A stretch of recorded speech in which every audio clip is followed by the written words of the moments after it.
بسم اللہ الرحمن الرحیم۔ نرم مزاجی ایک بہترین صفت ہے۔ جو انسان اسے اپناتا ہے اس میں یہ نکھار پیدا کرتا ہے، معاملات میں، تعلقات میں وہ کما حق کہو ان نتائج تک پہنچتا ہے جس تک اس کی چاہت ہوتی ہے۔ سونا جب نرم کیا جاتا ہے تو وہ زیور بنانے کے قابل ہوتا ہے، لوہے کو جب نرم کیا جاتا ہے تب اس سے اسلحہ بنتا ہے اور چیزیں بنتی ہیں۔ مٹی کو تر کر کے جب نرم کیا جاتا ہے تو وہ قابل کاشت ہوتا ہے۔ اسی طرح اگر انسان اپنے مزاج کے اندر نرمی پیدا کرے، اپنے لہجے میں تازگی اور شائستگی پیدا کرے تو اس کے تعلقات میں بہتری آتی ہے۔ اگر وہ کاروبار کرتا ہے تو اس کی تجارت میں اسے بہتر نفع ملتا ہے۔ اگر وہ اپنے محلے میں، رشتہ داروں میں، غرض جہاں اس کا لین دین ہوگا اس کے نرم مزاج کی وجہ سے اسے کامیابی ملتی رہے گی۔ اگر کسی کا مزاج سخت ہو تو لوگ اس سے بھاگتے ہیں، رویہ اس کا سخت ہو، اس کے مزاج کے اندر شدت ہو، گالم گلوچ کرتا ہو، نفرت اور تعصب اس کا شیوا ہو، عداوت، بغض و کینہ، حسد اس کے اندر موجود ہو، تو ایسے شخص کے پاس نہ لوگ آتے ہیں، نہ اس پر بھروسہ کرتے ہیں، نہ ان کے ساتھ معاملہ کرتے ہیں۔ تو ایسا شخص معاشرے میں قابل اعتبار نہیں ٹھہرتا۔ اللہ تبارک و تعالی آپ صلی اللہ علیہ وسلم کے متعلق فرماتے ہیں فَبِمَا رَحْمَةٍ مِّنَ اللَّهِ لِنْتَ لَهُمْ وَلَوْ كُنْتَ فَظًّا غَلِيظَ الْقَلْبِ لَانفَضُّوا مِنْ حَوْلِكَ، کہ آپ صلی اللہ علیہ وسلم کو اللہ نے نرم مزاج پیدا کیا۔ آپ کے نرم مزاجی کی وجہ سے، رویوں میں نرمی کی وجہ سے صحابہ کرام آپ کے گرویدہ ہوتے تھے، آپ کے مجلس اور آپ کی قربت کے لیے وہ تڑپتے تھے۔ صحابہ کرام کی کوشش ہوتی تھی کہ وہ آپ کے مجلس سے کبھی غیر حاضر نہ ہوں۔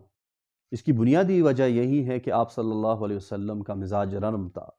آپ صلی اللہ علیہ وسلم ان کو محبت دیا کرتے تھے، کبھی بھی ان کے ساتھ سختی سے پیش نہیں آیا کرتے تھے۔ ایک مرتبہ صحابہ کرام کے ساتھ آپ صلی اللہ علیہ وسلم مسجد نبوی میں بیٹھے ہوئے تھے کہ ایک دیہاتی آیا اور وہ مسجد میں پیشاب کرنے لگا، تو صحابہ کرام نے اسے روکنے کی کوشش کی، تو آپ صلی اللہ علیہ وسلم نے صحابہ کو کہا کہ اسے مت روکو، اسے پیشاب کرنے دو۔ جب وہ پیشاب کر کے فارغ ہوا تو آپ صلی اللہ علیہ وسلم نے اسے بلایا اور اسے سمجھایا کہ مسجد اللہ کا گھر ہے، یہاں پہ اللہ کا ذکر کیا جاتا ہے، اللہ کی عبادت کی جاتی ہے، یہاں پہ پیشاب نہیں کیا جاتا۔ تو آپ صلی اللہ علیہ وسلم نے اسے ڈانٹنے کے بجائے، سختی سے پیش آنے کے بجائے محبت اور پیار اور نرمی سے سمجھایا۔ تو وہ صحابی پر فرماتے ہیں کہ آپ صلی اللہ علیہ وسلم نے انتہائی محبت سے مجھے سمجھایا، نہ مجھے آپ نے اس عمل پر ڈانٹا، نہ مجھے برا بلا کہا۔ تو آپ صلی اللہ علیہ وسلم کے اس رویے کی اس نے تعریف کی۔ ایک اور حدیث میں آپ صلی اللہ علیہ وسلم فرماتے ہیں من یحرم الرفق یحرم الخیر کلہ، او کما قال علیہ الصلاۃ والسلام۔ جو شخص نرم عادات سے محروم رہا وہ شخص خیر اور بلائی سے محروم رہتا ہے۔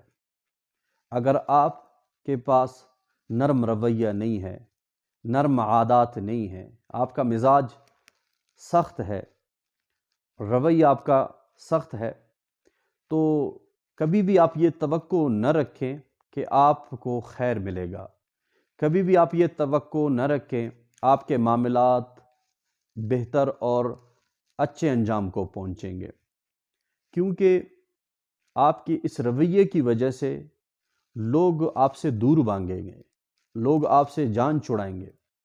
اگر آپ کے اندر شائستگی ہو، محبت و رواداری ہو، اخلاق ہو، تو لوگ آپ کی بات کو سنیں گے، آپ کے ساتھ معاملات رکھیں گے، آپ کے ساتھ تعلقات رکھیں گے، اور آپ سے محبت کریں گے، جس کا فائدہ آپ کو دنیا میں بھی ملے گا، اور اس رویے پر اور اس نرم مزاجی پر اللہ تبارک و تعالیٰ آخرت میں بھی آپ کو اجر و ثواب دے گا، کیونکہ اس وجہ سے آپ قرآن پر عمل کرنے والے بنتے ہیں، اور اس مزاج کی وجہ سے، نرمی کی وجہ سے آپ رسول اکرم صلی اللہ علیہ وسلم کی اتباع کرنے والے بھی بنیں گے، اس وجہ سے آپ کو اجر و ثواب ملے گا۔